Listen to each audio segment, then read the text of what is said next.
LJ and Lacey Mazzilli are fraternal twins. Both 7-year-olds like playing baseball with their father.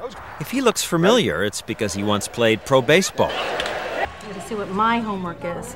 Lee and his wife Danny also have a 9-year-old daughter, Jenna.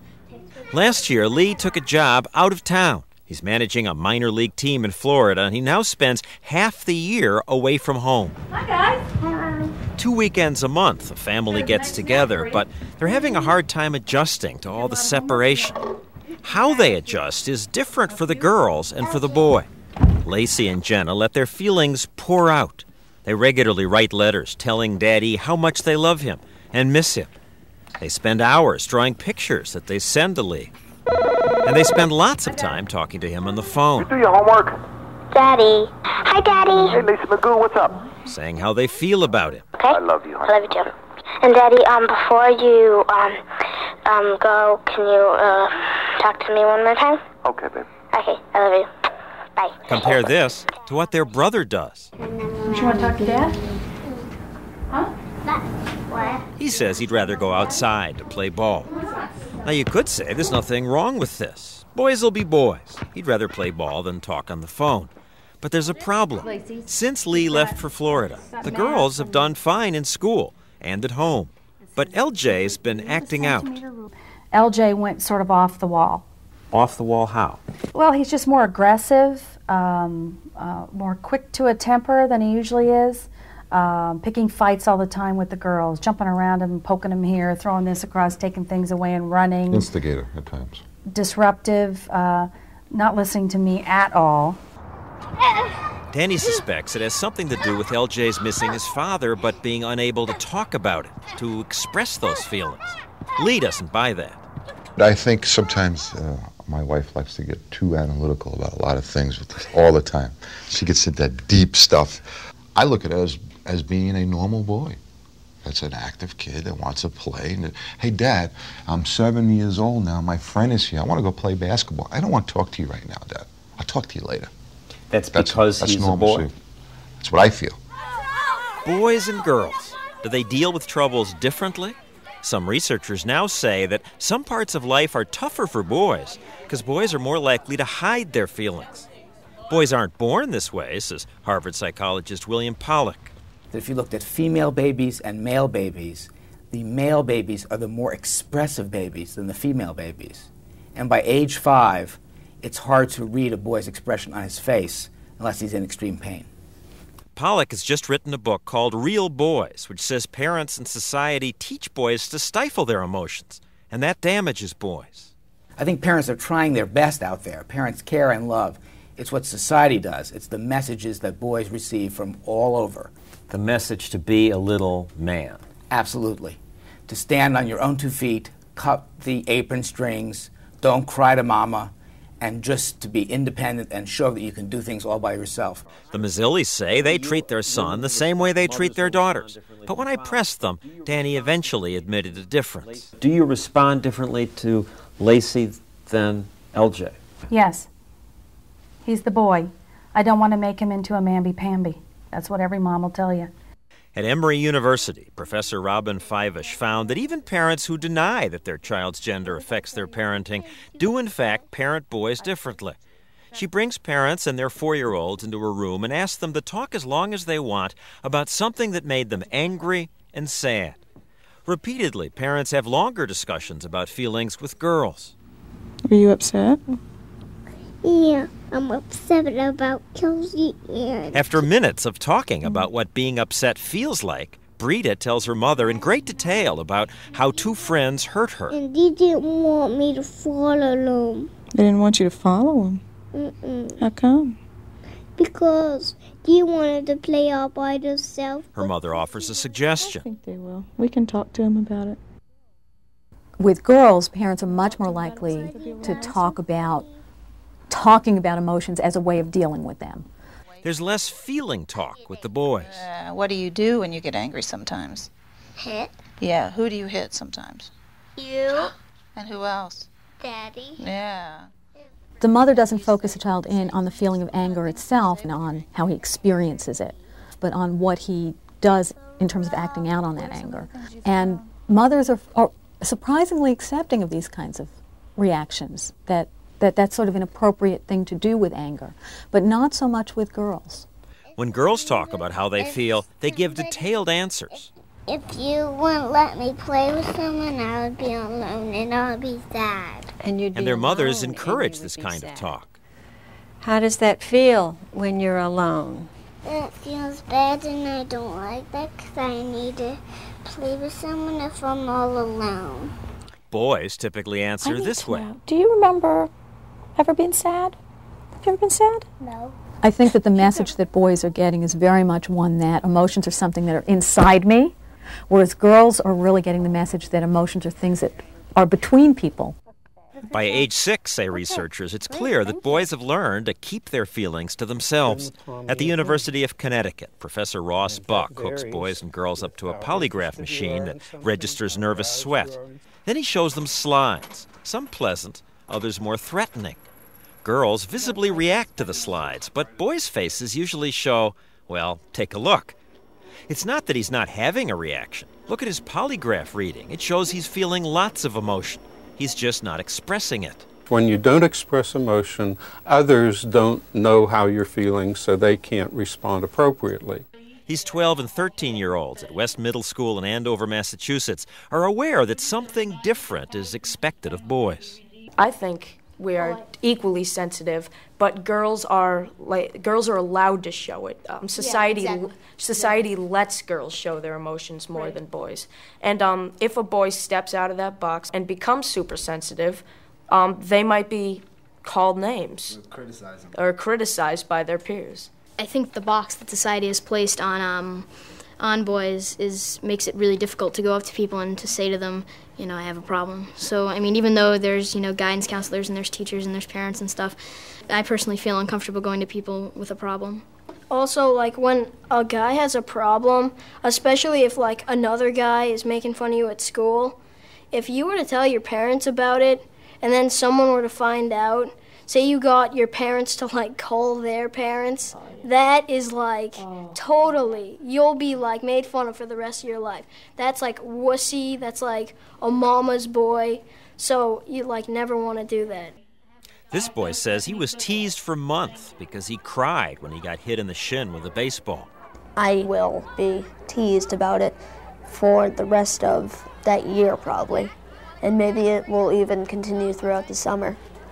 Because it's not normal for a boy to cry. Jeff's and his best friend's mothers have been talking about it and say it's tougher for boys these days. Girls can move out of the stereotype, be tough, loud. It's fine to be a tomboy. It's not okay to be a tomgirl. And I think that there are far more acceptable behaviors for girls. Which is completely different from when we were growing absolutely. up. Absolutely. Then I think boys had the latitude much more so, I think, but I think now it's swung the other way. And wow, all of a sudden, girls have this freedom and this latitude that boys don't, and boys are finding themselves increasingly forced into a more and more narrow path. Right. Of course, isn't some of the difference between boys and girls biological? Some of this boys are born with, right? Some of it's testosterone. There is a natural difference between boys and girls. Testosterone makes a difference.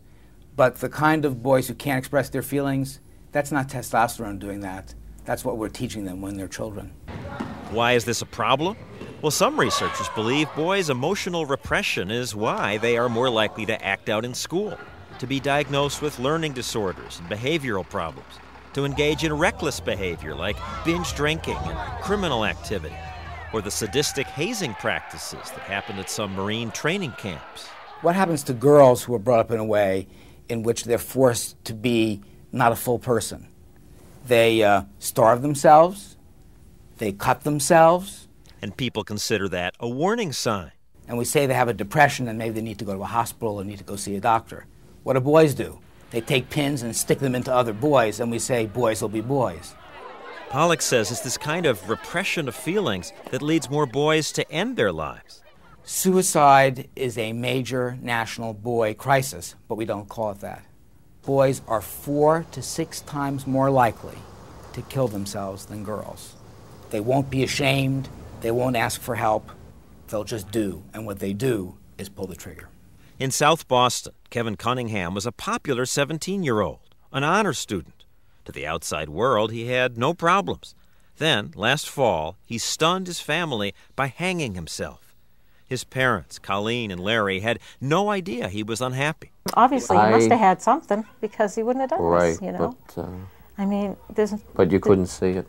You couldn't see it in him at all. You know, if he held it, he never showed it, you know. Right. You know, he never said, like, Dad, I really got to talk to you about this or that. He never seemed to have any problems. Suicide, of course, is the extreme case. Much more typical among all boys, say the experts, is stifling their emotions so they suffer in silence. Back at the Mazzilli household, the girls easily express how they feel when their father goes on the road for work, how they sometimes cry. But not their brother, LJ. He says he never cries. Not me. So you cry and you cry, but you don't? How come you don't cry? I don't know, because I'm a boy and I'm not a girl. There you have it. He's a boy. He doesn't cry. But Dr. Pollack says this was no way to help a boy say what he really feels. I've got this little thing here I thought we might do together. Pollack says the way to learn the truth from a boy is to do something with him. Some activity, anything he likes. In LJ's case, building a truck out of Legos. Over time, while doing this, LJ told Dr. Pollack what I assume is the truth, and what was the opposite of what he told me, the professional interviewer. Do you ever cry when you feel sad? Yeah. Yeah? Yep. With other people or just by yourself? By myself.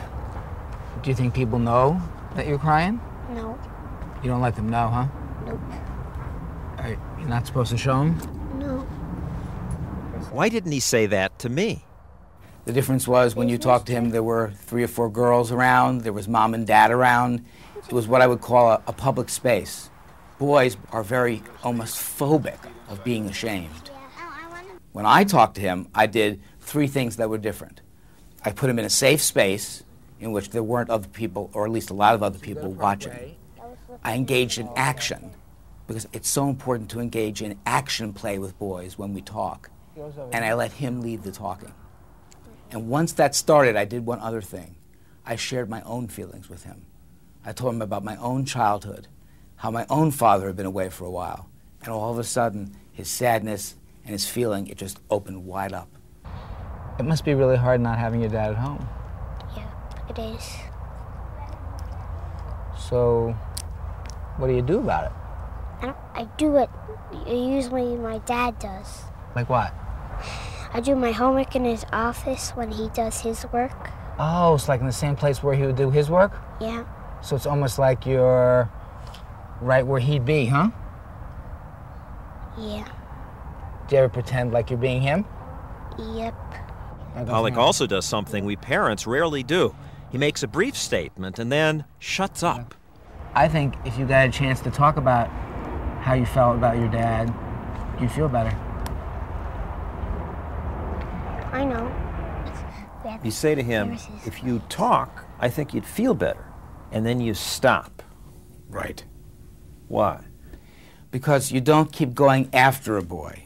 With girls, the more we say, the more we interact, the more they interact. With boys, we want to touch on their feelings and then give them space to go back, not feel ashamed, think, and then come back to us. Pollack shared these thoughts with the Mazzillis.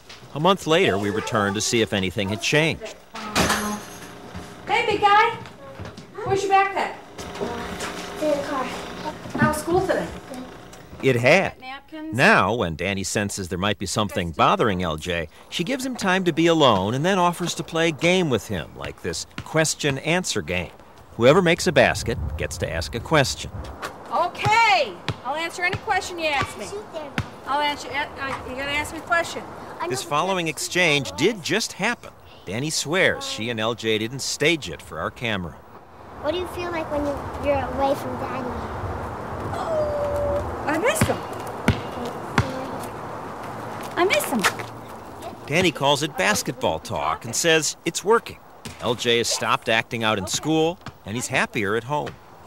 How did you feel about Daddy not being at your baby? LJ and Lacey. You have to wait for the moment. Absolutely. And if you miss the moment once, that's all right. But if you don't know about the time silence syndrome and you keep missing the moment, then the boy withdraws more and more and more. And we lose touch with our boys, and they lose touch with themselves. How bad do you want to beat Mommy? Really bad. That's what I thought.